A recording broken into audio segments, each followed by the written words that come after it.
We wanted to show that it's possible to live in a very small space and also use natural and regional materials and really be independent. So the Wohnwagon is the first living unit that is completely off the grid. You don't need any connection to the external system and you still have a normal living comfort. The core question that we want to catch people with is how much do you really need for a good living?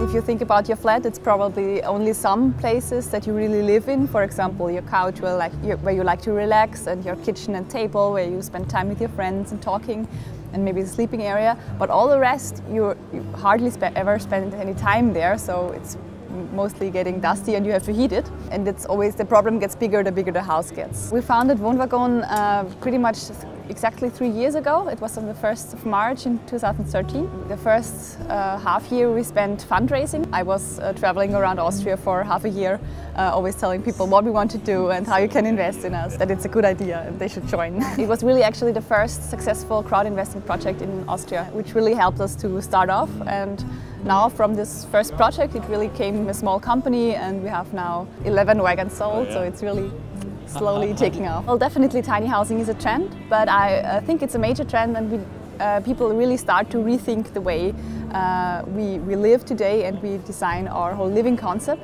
So people are looking for different solutions, also more flexible solutions. So I think that tiny houses and mobile solutions for living are really going to be one of the great trends in the next years. And it's not just a trend, I think it's really the perfect way to go if you want to have a flexible and adaptable home for the future. Well, here you can see our heating system is powered by the solar energy on the roof and also by a small wooden stove. We have this water tanks, which is also a circulating system. The fresh water is used for showering and for the sink. And after it is being used, it goes up to the water treatment system on the roof of the wagon.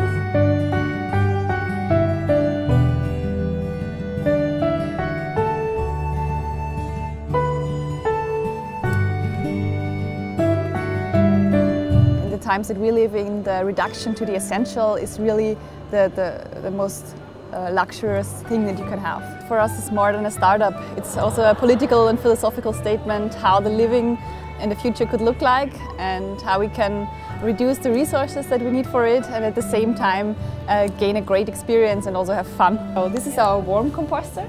There are 500 worms living in there who take care of the kitchen waste. You just feed them with whatever organic waste you have in your kitchen, and after some months you can take out the finished soil. So it's the ideal solution if you don't have a compost on your site, or also for flats in the city that don't have a composting system. The most important start is to start thinking about those things, because if you have a lot of space you just cram stuff in there and most of it you never use. And starting in this tiny house process, people evaluate what stuff do they actually need, what do they use. The things that you decide on that you really want and that you really need in your tiny house, they are a lot more valuable for you after this conscious decision.